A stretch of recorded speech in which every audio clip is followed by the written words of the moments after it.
Welcome to my channel, Edible Thoughts Makes. My name is Stephanie, and this channel is where I share with you my works in progress, finished projects, things I'm cooking up, books I'm reading, funny things my kids may say. My hope is that as you watch this episode and the previous episodes, that you find some inspiration along the way.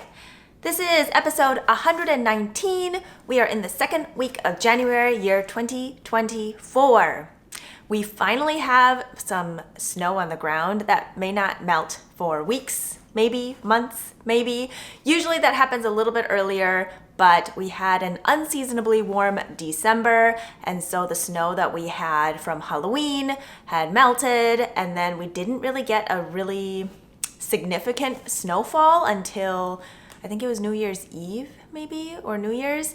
And since then, it hasn't really gotten above freezing, so that snow finally has stayed, which makes the dark nights feel a little bit brighter with the snow reflecting the moon, and it's just a little bit nicer. So welcome! It has been a little bit since I last sat down to chat with you about my projects. I have had little videos interspersed throughout December, but the last time we really sat down to chit chat about projects was end of November.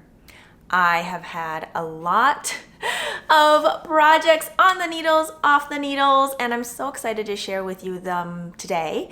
And I'm not entirely sure we're going to go through all the finished projects, all the works in progress, because we might be here for a while. And yeah, so in the interest of time, maybe today I'll just go over the finished projects, and the ones that are not in my possession, I may flash a picture on the screen. I'm not entirely sure how I want to go about doing it yet. We'll just kind of see how I feel and how this goes. If you are new here, the way I usually structure my videos is I have a vlog in the beginning, so a video compilation of scenes from whenever I recorded last till now. And that's usually anywhere from like 2 to 5-ish minutes. And then we go into an intro and welcome section where I break down how this goes. I give you a little bit of a life update, weather update, things like that. And then we go into finished projects, and then works in progress, and then eats and reads, where I share with you some things that I have been baking and cooking, and books I have been reading. And then sometimes there's a food for thought section where I share with you a little bit of what has been on my mind.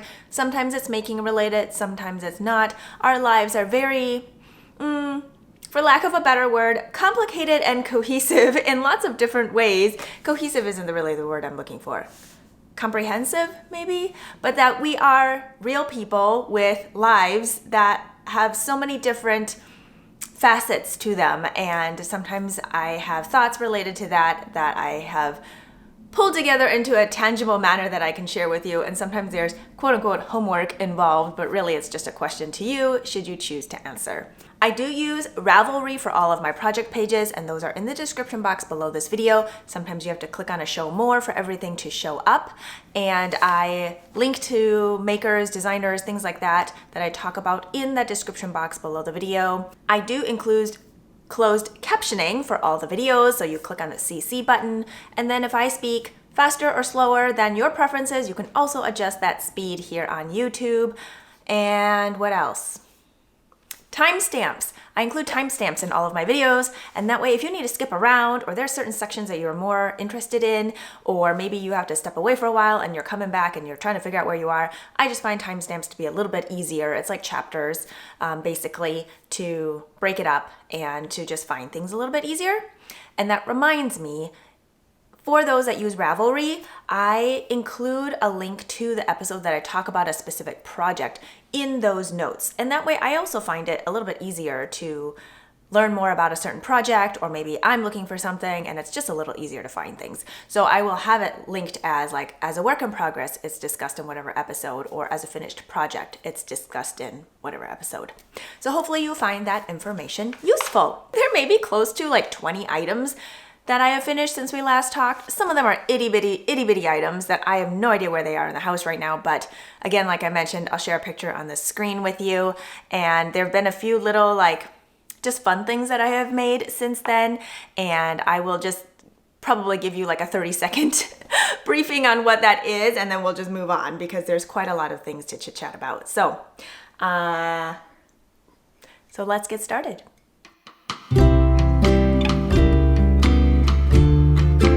You know what? I think I'm going to try to go in chronological order from when they were finished. but I can't promise anything. Doesn't really matter. It's more so for me to stay organized with this pile I have sitting next to me, but yeah, we'll just see where we go. So the first item is this Winterly cowl. This was a secret test knit that I did for Tiff Nealon. It was designed as a special for A Verb for Keeping Warm 2023 Winter Solstice Knitting Experience. And this is a bandana style cowl worked from bottom up in the round. It has some interesting sections to it, and like most of Tiff Nealon's patterns, they have the sections broken up within the pattern to make it into like sizable little milestones. So you could say, today I'm gonna work this section, today I'm gonna work this section. It's also easy to check off as you go. This cowl comes in 2 sizes, and the recommended yarn is worsted weight. And it creates this beautiful fabric with all of the different textures. I'm showing the back here. So there's this kind of faux seam down the middle where the color or the yarn change is. I did not do anything special for any jogless joins or anything like that. And then here is the front. And so there are these different textured panels, and the yarn that I used is by Pearl Soho. It is the Plenty Base. It is 100% extra fine merino wool, and it comes in 139 yards for 100 grams, making it closer to an Aran weight. Hopefully it's focusing. I can't really see what I'm showing you. I'm gonna put this on so you can see how it sits. It's a pretty generous cowl in terms of coverage, which is something that I like in a cowl, because I am not wearing a cowl just as like a accessory. I'm wearing a cowl as a functional accessory. I needed to keep the back of my neck warm because I don't like the ones where it leaves this like gaping hole. And I also wanted to keep the front part of my chest warm. I also don't like it if there's like a gaping hole in the front. So I feel like there's a lot of cowls that are sized to be a little bit bigger because some people don't like things right up to their neck, but then it's super floppy. And if it's really floppy, then it's not really keeping anything warm in my neck area. And so there's wind, and to me that just doesn't work. And so this one has nice high coverage in the front. And then I'm gonna try to turn around so hopefully you can see the back. The neck area in the back is also covered. And I like the style of it. I feel like you can also do a double thick, more structured look if you fold down that top part. And yeah, it's just very comfortable. And the yarn that I used is super soft. It is not super wash, but it is extra fine merino, and it's just delightful. I did use up, I think, all the yarn that I had. This is knit up on US 10, which are 6mm needles, and US 7, which is a 4.5mm needle. I don't remember if it's half fisherman's rib or fisherman's rib, something like that. The special ribbing that's on the top is done in the smaller size needle, and the rest goes pretty quick on a US 10. And I had a lot of fun knitting it. I don't think I have anything else to say about it. The next project on the list here, let's see. I had knit a pair of socks as a Christmas gift for I think these went to my sister-in-law, and I'll flash a picture of them up here. I did the Thanksgiving ribbed socks by Summer Lee Designs. It's a 2x2 rib throughout. The heel I subbed in a shadow wrap heel. I follow the tutorial by Denise of Earth Tones Girl. I find it a super easy heel to sub in anywhere. It works great for self-striping socks, for really anything. And if you're worried about someone having a high instep and not fitting well, using a ribbed sock kind of takes care of that, because there's so much elasticity in that part of the sock that even if the heel may be a little shallower than, say, a heel flap and gusset, it kind of makes up for it. And so I should have a picture of those here on the screen, hopefully for you to see, because those have been mailed off and are no longer in my possession. So the little fun things that I mentioned that I had made were for our 2 daughters, and every Christmas since 2020 I have these wooden Christmas tree advent drawer things, and if I have a picture I'll share it here on the screen as well. There are these tiny little drawers. I think they're like 1 by 1 inch or maybe 1.5 by 1.5 inches, little squares. And I had painted these trees so they kind of joined together into one wintry scene. I wrote on the little doorknob handle things, numbers 1 through 24. So usually I put in little like stickers, little chocolates, Band-Aids, fun things like that. But this year, Jen of Everything Shapes Us, she had put up a free pattern on her Instagram for these tiny, tiny hats, and they're so cute. And so I decided I would whip up 4 of them, so 2 for each kid, and tuck them into these little boxes, and they can put them on whatever they want to put them on. But they take so little yarn that it's perfect for like the ittiest bit of remaining yarn from previous projects, and the rest you can just put into a tiny pom-pom and put it on top. And the pom-pom is the size of the hat, and it's so cute. So I did it on, I think US 1 or US 1.5 needles, and I used fingering weight yarn. It uses 3 grams. That's it. So if you have less than 5 grams available, you can make these teeny tiny hats, and they're just so cute.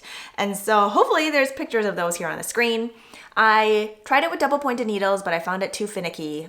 I don't know, my hands don't work very well with that, but it was fine on Magic Loop. To each their own, whatever works for you. I tried both because, well, why not?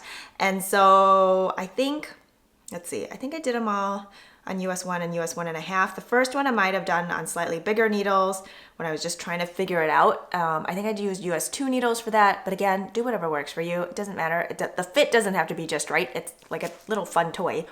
And the kids loved it. They just loved it. They thought it was so much fun.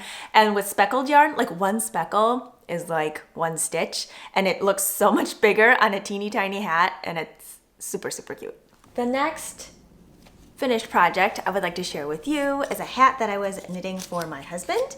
It is the classic ribbed hat by Pearl Soho, and I used the recommended yarn, which is the Cashmere Merino Bloom.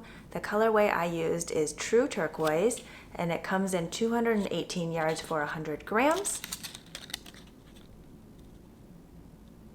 And here is the hat. It is a 1 by 1 ribbed hat that starts from the bottom, and there are multiple sizes included in the pattern from child to adult large. I believe there are 5 sizes. I prefer to knit mine longer because I like a deep folded up brim. It keeps the ears warmer. The crown is a spiral decrease crown, which I like. The thing I like about a spiral decrease crown is that there is no front or back. I feel like some hats, when they're designed to sit just a certain way, you really have to take note of how you are putting the hat on. Otherwise, it can be sideways or slightly askew. And then if you're wearing a hat that you plan on having underneath a winter coat hood, it can get like all messed up. I do not like fussy things. And a hat, I definitely don't want it to be fussy. I just want it to be like a beanie style, you throw it on. If it's a little slouchy, that's fine too. Personally, for my husband, he does not like his hats slouchy. He likes a snug, close-fitting beanie. I cast on the adult medium. He has a larger head, so it fits him more snug. And this yarn just blooms beautifully. It is fuzzy. There's a slight halo to it. I'm not sure if it'll show up on camera or not, but it is also beautifully heathered. This True Turquoise matches one of his coats perfectly. I will hopefully insert a photo here on the screen of the 2 of us wearing our matching classic ribbed hats. Mine is in the red poppy, which is an orangey red color. I do use up almost the entire skein of yarn. The yarn has come in closer to like 105 grams, and I cut it all the way up to 100 grams. And I have it figured out where I know how many grams I use per round or per inch. I can calculate it that way. And then because I've knit a few crowns, I know they take approximately 15 to 16 grams of yarn. So I just need to have that much left in order to knit the crown section. And I do knit mine longer than the pattern states. So if you decide not to do it as long, then you should still have plenty of yarn remaining. And again, that is for the adult medium size. Hat is knit on US 3 or 3.25 millimeter needles. And I do get gauge when I follow the recommended needles using the recommended yarn. I'm going to do, I think, all the garments together because it's just easier to think that way. So I think we are on to socks, maybe? Yeah, I think we're on to socks. So since we're talking about my husband, we will go on to his socks. I'm just making a note here so that I remember what I am talking about.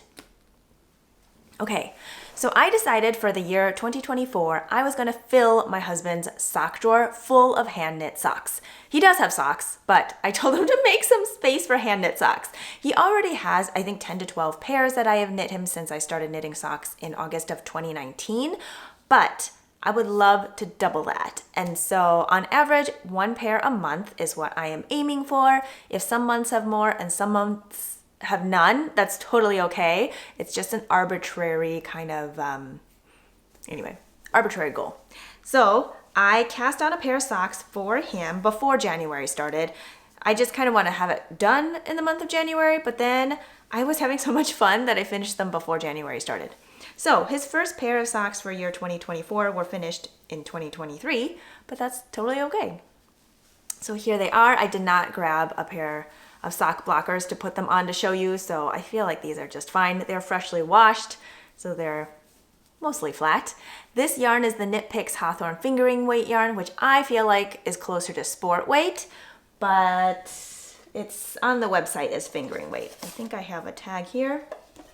This one is called the Pearl, and it's 80% superwash fine Highland wool, 20% nylon. If I have a photo of the yarn prior to winding it up, I will share it here on the screen. It's a beautiful indigo navy blue with like a patch of taupey silvery gray. And knowing that it had that, I had an inkling that it was going to micro stripe. But because it wasn't a huge patch of that lighter color, I wasn't quite sure what patterning of micro striping it would come out to be. And it came out so fun. So there are diagonal stripes of micro stripes. And I used a US 2 for this pair of socks, again, because it's sport weight yarn, or for me, I find it more comfortable to knit on US 2. I've done it with US 1, but it was just too dense of a fabric for me and it was not comfortable on my hands. And then I used ChiaoGoo 9-inch circulars because that's my preferred vanilla sock knitting tool. And I did a knit 2 purl 2 ribbing on the top. And then I did a pretty long leg. And then I did a shadow wrap heel, which turned out really cool with the micro striping. Let's see if I can get it to extend a little bit there. It's not quite a bullseye, but it still had a cool effect. And then I continued knitting stockinette in the round for the foot. And then for my toes, what I like to do is alternate a decrease and a knit round until I have 20 stitches on top, 20 stitches on bottom, and I switch to magic loop for toes. And then I will do decrease rounds every round until I have about 10-10, or sometimes it's 12-12, or sometimes it's 8-8 stitches on top and bottom before I graft them together. These fit him really nicely, and that's good to know because there will be more coming. And this way I have a bit of a recipe to go off of for his future socks. So even if I use a different weight of yarn, I can still eyeball the measurements of how long they are, and therefore I can have a better baseline of the fit that we are going for. And these socks, I believe, used up 80 grams of yarn. I should have my project page pulled up here, but I have so many tabs on the top that it defeats the purpose of being able to find things easily. So yes, I used 83 grams of yarn total for this pair of socks. He wears a US 10 men's shoe and his foot circumference is 9.5 inches, but he does prefer a more snug sock. And with this yarn on the US 2 or 2.75 millimeter needles, I was getting 7 stitches by 10 rounds for 1 inch. Your gauge may vary, your mileage may vary. I'm sharing that with you to give you kind of a baseline to go off of in case it is something that you wish to try yourself. Oh, I did mention the number of stitches I cast on. I cast on 60 stitches because of the change in gauge, change in yarn, change in needles. I think typically I would have done a 64 stitch for him if I was using US 1 or US 1.5 needles, but because I was using a US 2, I went down in stitch count to 60 stitches. The next pair of socks I would like to share with you are a pair that I cast on for myself at the end of November.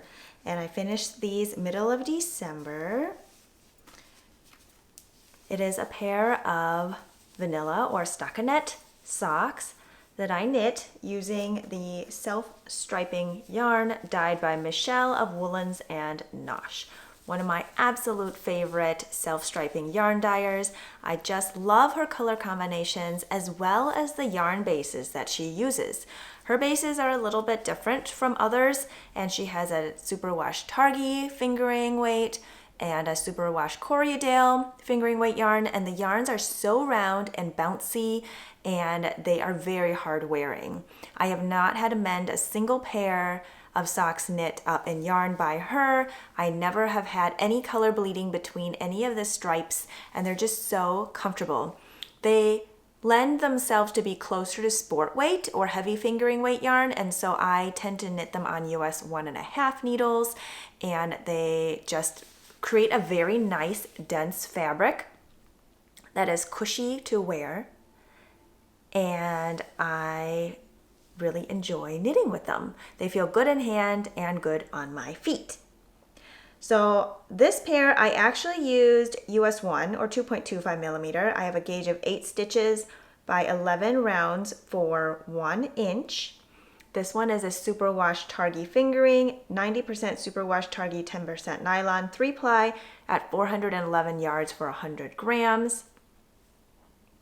I started with 98 grams and I used about 72 for mine.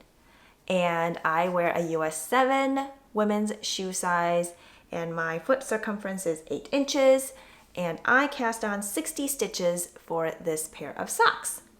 I did an old Norwegian cast on. I like to knit my socks cuff down, and I did a 2x2 rib for about 27 rounds. I did stockinette for 58 rounds.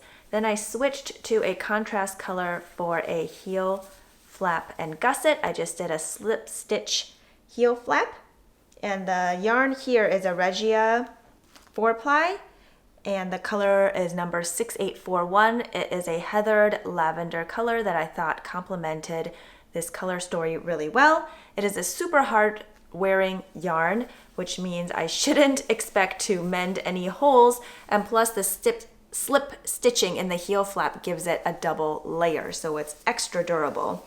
I'm going to flip to the inside to share that with you. It's already slightly felted from wear, which is great because it actually makes the fabric stronger on the inside. And then I did my toes as I mentioned in the previous sock. And this yarn is really fun because the striping sequence, though the colors are the same, the stripe width is not all the same. There are these bigger chunks and then these little chunks of the same color in the same order, but different widths of stripes. I really loved knitting this. The colorway is called Meadow Stripe. I just love the colorway. I bought the yarn directly from Michelle when I got to see her in person last summer. So these are very, very special to me. The next pair of socks I would like to share with you are my winter solstice socks. I'm looking for them in my notebook here. I cast them on December 21st, and I finished them December 29th. These came with me on a mini road trip up north, and I should have had footage inserted in the beginning of the video. You will have seen me working on the socks lakeside, and these I used US 1 2.25 millimeter needles, and I cast on 60 stitches. Again, cuff down. This yarn is so much fun. I've had it for several years now. It's a Regia 4-ply. It's a 75-25 virgin wool polyamide or nylon. It comes in 230 yards for 50 grams. I had to do a little bit of math just to make sure I could finish, and I inserted a contrast color, this heathered red, which is also a Regia 4-ply, and that one is number 06842. So I used 5 grams of the contrast color total for my shadow wrap heels. And then for my main color, I used 47 grams. It's a really neat marled multicolored yarn. I think the colorway is actually Flower Field, the name of it. And it just reminded me of holiday lights. And so I really wanted to cast these on for the winter solstice. And they were just so much fun to knit up because the colors have a little bit of a striping effect to them. The blue seems to stand out in the stripes and the yellow, but they are a marled, multicolored yarn. So these were super fun to knit and really fun to wear. They're maybe not quite a shorty, but not quite a crew length. I think a crew length sock is slightly higher, but they work really well in tennis shoes. So I just love these socks. Okay, before we move on to the sweaters, I have one more thing to share with you that I don't have on hand. I don't see any of them around me here, but they are a pair of doll hats that I knit for my daughters. I knit a 1x1 ribbed hat, and then for the crown decreases, I followed the crown instructions in the basic beanie, which is a paid for pattern by Tin Can Knits. It comes in so many sizes as Tin Can Knits does, and it gives you the option of a 1x1, 2x2, I can't remember what else options in the beanie pattern, but it's very comprehensive and you can really use it in so many different ways. And so I decided to use the crown instructions in there. You can really do whatever you want as long as it's divisible by however many sections you want to divide your crown into. And so I cast on 56 stitches for the larger doll's hat, 48 stitches for the smaller doll's hat. I used a US 6 for both of them, and I just used whatever yarn I had on hand. And each of them used, I think, 25 grams total. On the purple one, I held fingering weight yarn double, which came closer to a worsted weight gauge. And then on the bigger hat, I used this cream rainbow speckly yarn that was closer to sport weight. And that one didn't come out as dense of a fabric, but they're dolls, so they're not going to be freezing if the hat fabric density isn't going to block out the wind. But I did knit both of them slightly longer so they can be folded up. I just think the look is super cute. If you block the hat flat, it will have a slightly pointy tip, as you can see in the purple hat. And then my older daughter didn't want hers to be as pointy, so I blocked the hat over a tennis ball, which then calmed down that point in the hat into more of a curved shape, and that worked out really, really well. Let's move on to garments. I have some garments to share with you, including the one that I am wearing. There's kind of a color scheme going on here, and I am liking it. Which I guess it's a good thing I like it because they're all for me and I like to wear them. So let's talk about these, shall we? I think we'll start with this one because I finished it in November, but it wasn't released until December, so I didn't talk about it in that video at the end of November. So let me get my information pulled up so that I can hopefully talk about it in a clear and concise manner. But this is the Highline Henley. It is a pattern by Tori Yu, and it is getting blown out a little bit on the camera here. And you know what? I turned on the electric kettle to brew some tea and it's really loud. So I'm going to go fix that. I'll be right back. Okay. We have tea. It is hot. I don't know if the steam is showing up on camera, but okay, this is vanilla Komaro tea. It's a decaf black tea. It is one of my favorites, and I figured I needed a little something to keep us going here. So where was I? We were talking about the Highline Henley. Yes. So this is a sweater that I knit in October and November. It wasn't due until I want to say end of November or early December. Anyway, it wasn't released until December. And so I knit size 1 to go within the recommended ease of 8 to 10 inches of positive ease. It is a size inclusive pattern. It's meant to be high hip, so slightly cropped, a boxy fit, and the gauge is 20 stitches by 27 rounds. Needles are US 5 and a US 7, and it has this really fun Henley button placket, and it is a new to me construction in that it's drop shoulder and stripes and short rows all at the same time, and that was pretty amazing. I'm so proud of how the shoulders look. I feel like they're very tidy and the stripes look really cool. I'm sorry I'm doing a terrible job trying to show you what it looks like, but there is a line where you pick up, and I feel like my pickup was super tidy. And the stripes just look really cool. It is just such a neat design element to have the stripes going in all different directions. I decided to go with the lower contrast striping, and I'm really, really pleased with how it turned out.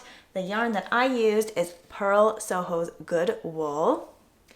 It is 100% Andean wool at 383 yards per 100 grams. It's a very lofty yarn, so it can be used anything from, like, I would say a heavy fingering weight type of garment to a DK weight garment, maybe even light worsted.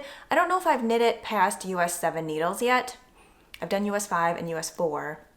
I don't think I've done a US 8, but I just feel like it is such a nice lofty yarn that it really fills in any of the gaps, so it doesn't end up being too holey when you're knitting with it. And the colors that I used are Coastline Gray and Fresh Loganberry. And I used a total of 132 grams of the Coastline Gray, 95 grams of the Fresh Loganberry, and the only modification I did was extend the sleeve length by a couple of inches, and I tend to do that on most patterns. And so it is knit top down, so you do get to try it on once you get to a certain point, and then the sleeves are also picked up and knit, and I just really love it. And something super special is that my husband made the buttons. These are the first buttons that he has ever made, and I just envisioned having these special wooden buttons. He made them out of a stick in our yard that was dry, and so he shaped them, drilled holes in it, stained them, and they look so lovely. And I have some cardigans planned for this year, and I did warn him ahead of time saying I might need a lot of buttons this year, and yeah, we'll see how that goes. But I'm so pleased with this Henley. I will share some photos that I took for the pattern release here on the screen so you can see the fit and all of that. And yeah, I'm just very pleased with how this turned out, and I did learn something new. The next one I would like to share with you is a pattern that I also haven't knit before. It is a mini mock neck tank by Jessie Made Designs, and this one I did modify. I don't know about significantly, but I did modify it a bit. And this is also a top-down pattern, and you start on one side and then you knit the other side, you pick up the stitches and you knit the other side, and then you end up doing some shaping, and then you join it around, and then you just knit stockinette until the bottom for the ribbing. And this pattern has a gauge of 24 stitches for 4 inches. It's a fingering weight pattern. My row gauge was different than the pattern, so I think the pattern rounds are like, I think 28 or 26. Let me see if I can find my notes. For 4 inches, but mine was more like 32 rounds for 4 inches, which then means I have to knit more rounds to get to 4 inches compared to what the pattern states. The needles called for in the pattern are a US 2 and a US 4. The yarn I used was a special yarn gifted to me by Megan of Kimchi & Co. on Instagram. It is a new to me yarn. It is Emma's yarn. And what's nice about this one is it comes in 150 grams, 600 yards. The colorway is Arches. So I cast on a size 2. This one is also a size inclusive pattern. The size 2 is for a 32-inch bust circumference, and then the negative ease recommended well, I can't remember how much negative ease is recommended in the pattern, but that one, the finished circumference is 27.5 inches. So the size I picked was based on my actual measurements for a size that finished measurements is smaller because there is negative ease in the pattern. So what I wanted was something longer than the pattern because the pattern is very cropped. I think it ends at about a natural waist. And knowing that I wanted it longer and knowing that I would have enough yarn to make it longer, I decided I would knit to my natural waist, which is actually the finished circumference, about the finished circumference measurement. And then I would start doing A-line shaping to increase it. Now there would still be negative ease once it got to my hips, but less negative ease than it would have if I didn't do any of the A-line shaping. So then I got to that point and then I started doing A-line shaping. So on each side, I kind of figured out where the middle was, put markers there, and I would do 2 increases on each side. So 4 increases per increase round, and then kept going from there. I ended up knitting it, did I do like 110 rounds total? I can't remember what I ended up doing, but then I did do a little bit of ribbing on the bottom as well. And so my unstretched garment length from the underarm to the bind off was maybe 15 inches. And of course, since there's negative ease, you end up losing some of that length when you're wearing it, but it ended up perfect because I can still tuck it into my pants because I'm planning on, well, not planning on, I am using it as an underlayer. So I wear it under flannels, under sweatshirts, under sweaters, and I can tuck that bottom in. So hopefully when I'm holding it up, you can see a little bit of that A-line shaping as it gently flares out. Something I realized though, I think I did incorrectly. I must have missed some set of repeats in the back or the front or something because this, me holding it up is actually backwards. Somehow my front ended up higher than my back. So I think I missed some repeats in the back section, but my joins are very smooth, so I don't think it's very noticeable. The join is supposed to be in the back because the front, due to the shoulder shaping, is longer. But I feel like my joins here, where my pickup is pretty invisible. So I'll show you the inside. You can see on the inside, maybe, that is where the pickup was. But then when I show you on the right side, I don't think it's visible.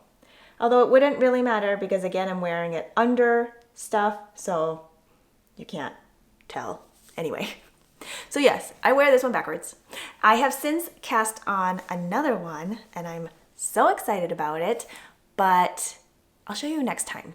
Maybe what I'm going to do, since this is getting pretty lengthy, is that I will plan on recording again next week and share my works in progress then. And if any of those works in progress end up getting finished by next week, then I will have a finished project section and a works in progress section. But that way it just breaks it up a little bit and then I'll be back again soon. So that is that one. I ended up using, used 121 grams of yarn, which is good to know because then if I have other yarns that are maybe 150 gram hanks, I can use those for these mini mock neck tanks. Or if I want to fade in a sock set, then I will have the 100 plus the 20. It should work out really well. Oh yes, I also forgot to mention, I did not do the ribbing on the neckline because I really like how it sits on my body right now. So I don't plan on doing like any sort of finishing edging. I suppose you could do an I-cord if you wanted. You could really do whatever you want, but I want to leave it as is. I do have remaining yarn of this to use if I wanted to, like maybe if it was getting stretched out over time and I thought it needed a neckline, but for now I really like how it fits. The sides actually provide lots of coverage. I don't have any issues with bra strap showing, but again, I'm wearing this as an underlayer, so even if anything was showing, it wouldn't really make a difference for me. The next sweater I would like to share with you is the one that I am wearing. This is the Chalet Days by Samantha Guerin, and this is also another size inclusive pattern. I cast on the second size for a finished circumference of 36 inches, but that is not what happened. Spoiler alert. I know this about myself, but I do it anyway because I'm worried that something bad will happen. For some people, when they knit color work, they have to go up, no, not have to. They are recommended to go up a needle size to avoid any puckering or anything that's too tight or floats that are too tight.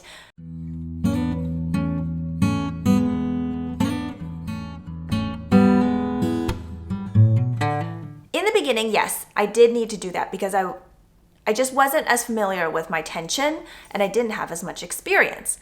Over time, I end up overcompensating and my color work ends up being much looser than whatever the pattern gauge states it is.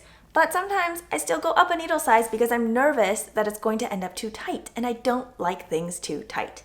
Well, once again, I could have stayed with the main fabric needles, which are a US 7, but I decided to go up to a US 8 for the color work because I was nervous that it would get all messed up. Now you might think, oh, just do a gauge swatch. It'll be fine. No, it doesn't work for me that way. For color work, gauge swatches, I do it for color combinations, not necessarily for gauge because it can be so drastically different knitting on a little piece of fabric versus this giant yoke. The way it sits in my hands is just totally different and it just doesn't provide me the information that I would get from knitting the yoke. So anyway, my gauge ended up being off. So instead of 19 stitches, it was 18 stitches, which makes a pretty big difference. Even though on 4 inches, it's only 1 stitch off, on a lot of inches, it makes a really big difference. So I ended up with a 40-inch chest circumference, and it's a pretty deep yoke, so my round gauge was off as well. So then my yoke depth ended up being, I don't know, maybe 12 inches. I don't remember exactly, but it is still a lovely piece and it's so comfortable and it blacked out beautifully. It is not gapey. I feel like the fabric came out really nice and it just worked out. Besides that unintentional modifications, I did make some other modifications. So in the pattern, it has you cast on and then work your neckline afterwards. I decided to just start from the beginning. The yarn that I'm using is Knit Picks Wool of the Andes, 100% Peruvian wool, non-superwash wool, and it's light and lofty, and I don't worry about it being weighed down at all by an entire sweater. And so I just cast on, and it's fine. The neckline is not stretching out. I'm not having any issues. The pattern does have this slight detail of like a purl ridge along each section going into the ribbing, but since I forgot to do that on the top, I just omitted it for the rest. And the contrast yarn that I'm using is a very special hand spun by my friend Selena, and she just did such a beautiful job with this hand spun, and she sent me this gorgeous color, which are these like deep green teals and golds and browns, and I wanted this low contrast woodsy vibe sweater, and that's exactly how it came out to be.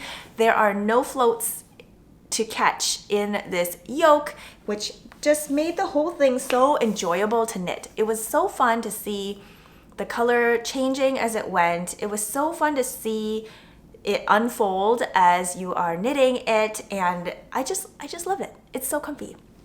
Other changes I made: sleeves. I didn't do any shaping. And then I decided I wanted like 3/4 length bracelet length. So I knit to where I wanted to, and then I did the ribbing. And then for the body, I knit full length. And then I decided I wanted a split hem. So then I split the stitches in half. I think I did a few more in the back than the front. And then I just knit the ribbing flat with one slip stitch on the edges and made sure that they ended in a knit stitch on each end, and I really like how that turned out. I feel like the opening is perfect for pockets, so it just kind of worked out where I wanted it to be. And being that it's more oversized than I was expecting, it is the perfect layering piece. I already planned on making it as a layering piece, but it just ended up working out really well.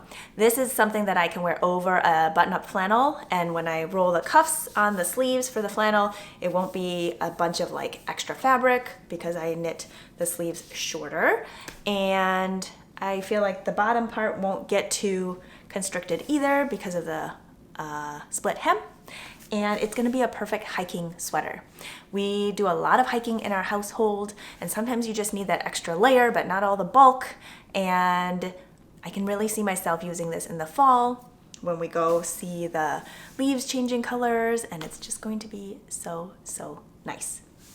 The amount I used was 336 grams of the main color and 63 grams of the contrast color.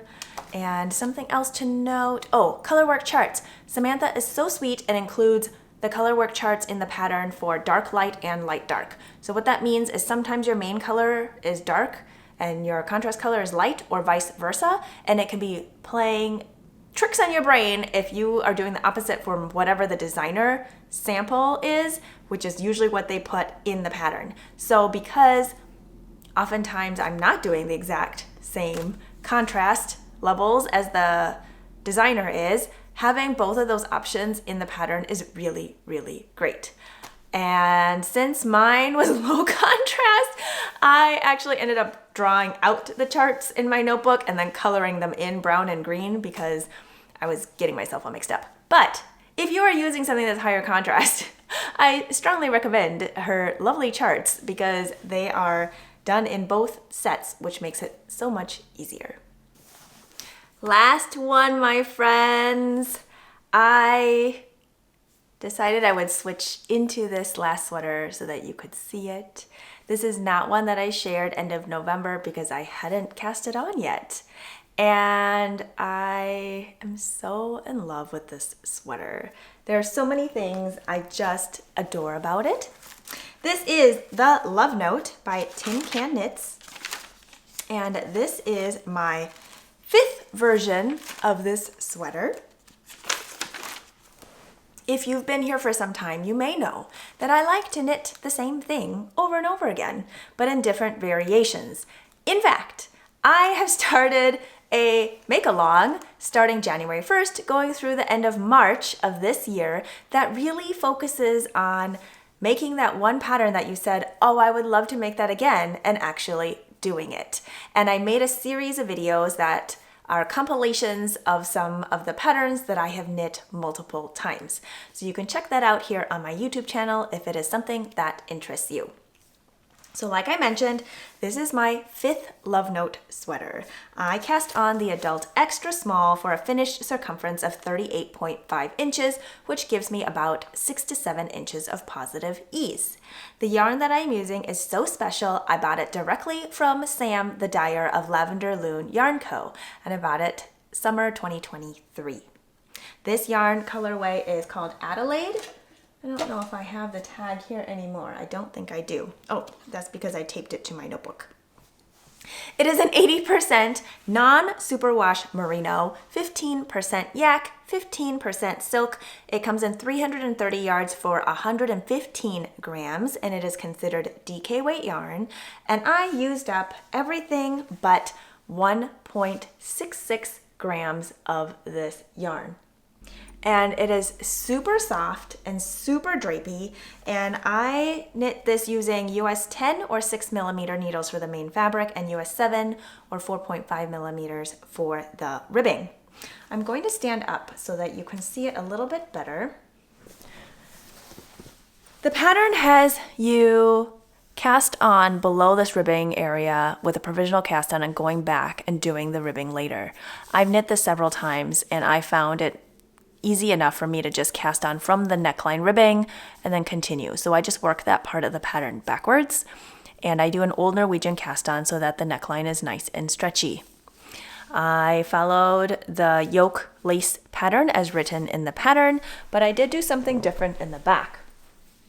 I prefer short row shaping in the back to raise the neck area. So with a similar gauge and stitch count, I actually followed the short row shaping numbers from the Ranunculus by Midori Hirose for her size 1. So I just did the back short row shaping to be like that, and that added a couple of inches to raise the back portion before starting this yoke detail. I knit full length for the body, past the length recommended in the pattern because the pattern has like a very cropped length, which I think hits at natural waist, and then their standard length is maybe high hip on me, so I wanted it longer than that. And then I did do the back short row shaping so that the back hem dips down a little bit more. I think hopefully you can see it from the side here. And here is my belly button up here, and so it's several inches past that. My hip bone is up here, so again, Just on the sides, it's maybe 4 inches, but along the back, it's probably like another 6 inches. And then for the sleeves, I didn't do any shaping, and then I went to about 3/4 length sleeves. If it's hanging down next to me, it's probably closer to bracelet length or watch length. But if my arms are up, or like bending, then it's closer to 3/4 length. And I didn't do any rapid decreasing before the ribbing. I just didn't want that part tight at all. I wanted it to be loose, and it just works out really well. So this fabric is so drapey and airy, and I've only recently finished this project, maybe a few days ago, so I cannot tell you how the fabric wears over time, but just putting it on, it feels cool and warm simultaneously. So I feel like this is not a garment that I'm going to feel overheated in, and I think it's going to be such a nice transitional piece as well as through the winter, but definitely spring and fall, where sometimes the early mornings and evenings can be cooler, but during the day it kind of fluctuates a little. So I just feel like the lace will also make it really breathable, and it's just going to be so comfortable to throw on over t-shirts and tank tops and things like that, over dresses, the sleeveless dresses, and just a nice layering piece. Plus, not being super bulky, it folds up rather compactly, so I feel like it could be a nice traveling piece as well. Also being a more neutral color, easier to mix and match with different things. So I just love it so much. And I'm so glad that I ended up with less than 2 grams of yarn remaining, because it being a special fiber blend, it isn't something that I would have necessarily put in with other yarns in projects that use yarns from a lot of different leftovers. And just having this little bit left is awesome. I'm just so pleased with myself.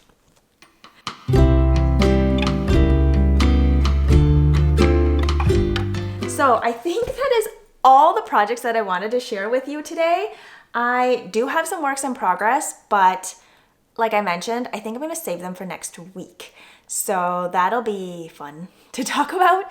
I do want to share a couple of things on books that I've been reading, and I have baked a ton in the last 6 weeks, and maybe I'll do like a running photos of different things that I have made. I don't know. I'm not going to talk about them all because I've made a lot of things. I've made a lot of pies. I made a caramel apple pie. I made a cherry berry pie. I made a lemon meringue pie where I actually scorched the top. That was not great, but it was fine. It didn't taste super burnt. I'm really proud of the pie crust though, because none of them had soggy bottoms. So that was wonderful. And they were all delicious. I am looking at my notes here to see if I had anything else missing. I don't think so, as far as like eating things goes. So books, let me just do a quick run through. What I do like to do is put up photos on the screen of the covers of the books, because I find it much easier to visualize what I'm talking about. I'm a very visual person, and oftentimes just knowing the title of a book doesn't really draw any recognition for me, but seeing the cover of a book can often remind me what I'm looking for or what I've read or things like that. So one thing, I was reading a series by Holly Black the last time we chatted, and I didn't finish the second book. So it was The Folk of Air was the series. It's a young adult fantasy romance, has fairies, things like that. The second book was The Wicked King. Honestly, I found the characters super annoying, and I just couldn't handle it anymore. I didn't feel like there was any growth. I felt like they were wishy-washy or just flat out annoying, and I just didn't like it. Sometimes it's just my mood. Sometimes I can handle it. Sometimes I can't. Just couldn't handle it. Didn't like it. Didn't finish. Returned to the library. A book that I loved was The Unfortunate Side Effects of Heartbreak and Magic by Brianne Randall. It was published September 2023, so a relatively new book. Fantasy, romance, witches. It's set in modern day times. There's food, cooking, plants, curses, magic, baking. It goes through family dynamics. It's centered around 28-year-old twins in a small town, and I loved it. I just ate it up, pun intended. I thought it was so sweet and cozy and fun, and it reminded me a little bit of the vibe of the Irregular Society of The Irregular Society of Secret Witches? The Secret Society of Irregular Witches. It kind of gave me similar vibes to that, and I just loved that book. The next series that I picked up was This Woven Kingdom. Oh wait, is that the title of the first book? I can't remember. Some of these titles all kind of blur together, but the covers are absolutely gorgeous. This is a trilogy, and the third book isn't out yet. The third book comes out February 2024. And This Woven Kingdom was the first book. These Infinite Threads was the second book. They were published February 2022, and then February 2023, and the third one's coming out February 2024. It's young adult fantasy, Persian mythology, there's romance, there's adventure, there's magic. Really good. I loved it. Descriptive, lush details, interesting characters that you just kind of want to know what's going on next. And I do find the main male character a little annoying. You kind of just want to tell him to grow up. But yeah, so I love strong female main characters, and it definitely has that. And yeah, I will look forward to reading the third book when it comes out. The next duology that I picked up was A River Enchanted by Rebecca Ross, and I'm currently reading the second book, Fire Endless, An Endless Fire. Pictures will be up on the screen. And the first book came out in February 2022, 480 pages. Oh yes, and all these books are rather long, and unfortunately, when you make requests at the library, sometimes the holds all come in at the same time. So I've had a lot to read recently. Okay, back to the book. I loved it, and I'm really enjoying the second book in the duology. This one is not young adult. It's considered adult. It's fantasy, romance, mystery based on Scottish folklore. There's music, herbology.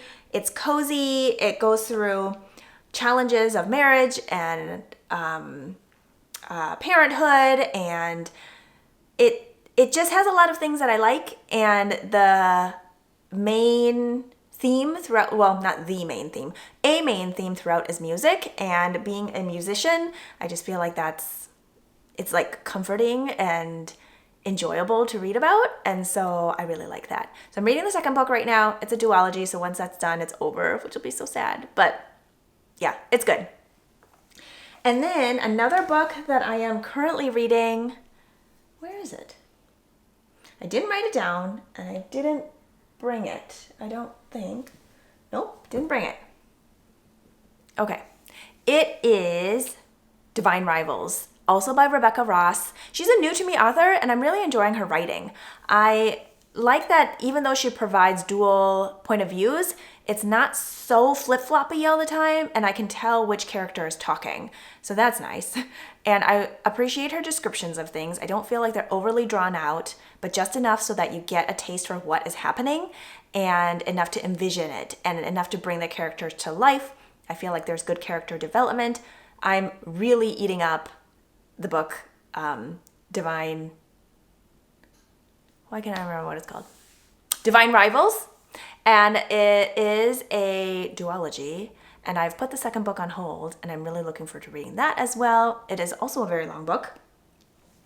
And it follows two journalists who are rivals, and it's got enemies to lovers. It's also a fantasy. I think it's young adult, but older young adult.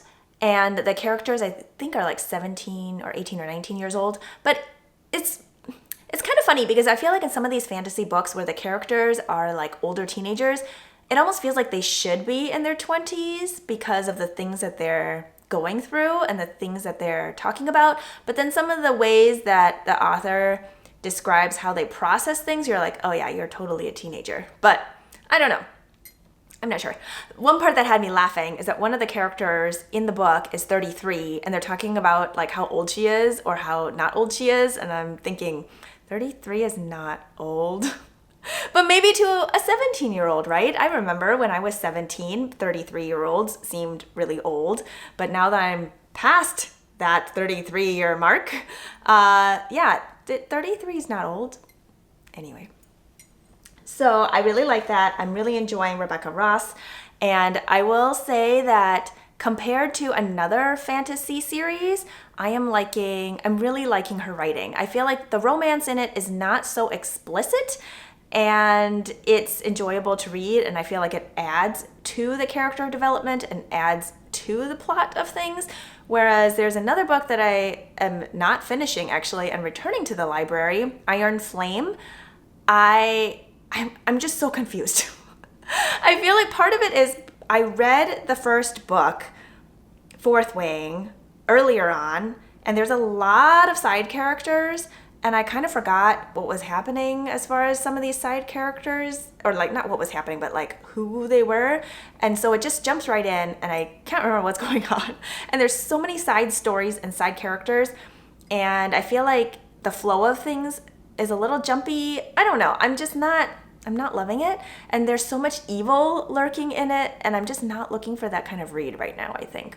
I want something a little cozier, a little more heartwarming, a little sweeter, and yeah, Iron Flame's not doing it for me. So I did read through maybe 25% of it before I decided, nope, taking out that bookmark. And so that is going back to the library, which will, I'm sure, make the other people waiting in line very happy that it's coming back so soon.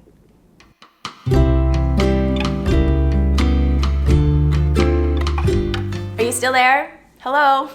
Anybody still there? Thank you so much for joining me today. I had so much to share with you, and I was really excited to get here to chit chat, but then I was also feeling really daunted because of the pile of stuff that was piling up, and I just needed to sit down and do it and just get it done because it's something I wanted to do. And yeah, so here we are. Food for thought. Are you ready for this? It's nothing mind-breaking, mind-blowing, groundbreaking, whatever I was trying to say. But I thought maybe it would be kind of fun to share a high and low. Now, this is a public internet space, so just keep that in mind if there's something that you don't actually want out there in the internet, and you don't have to share it. It doesn't have to be your highest high. It doesn't have to be your lowest low. Just something fun. It's something fun we do with our kids after school. I'll ask them for a high and low for the day, and I'll share mine, and we just kind of go around the dinner table and do that. And I thought it could be something fun if you wanted to join in. Don't have to. Again, no pressure. I would say also don't feel like you have to compare it to any other highs and lows. It's honestly just a personal thing. It doesn't have to be your highest high or lowest low. I will start one low. I like to start with the low and end on a high note. One low for me is that our washing machine is currently not working. So there's some mechanism in the door that's supposed to be a sensor so that it locks. It's a front-loading washing machine, and it's not sensing, and so it won't start.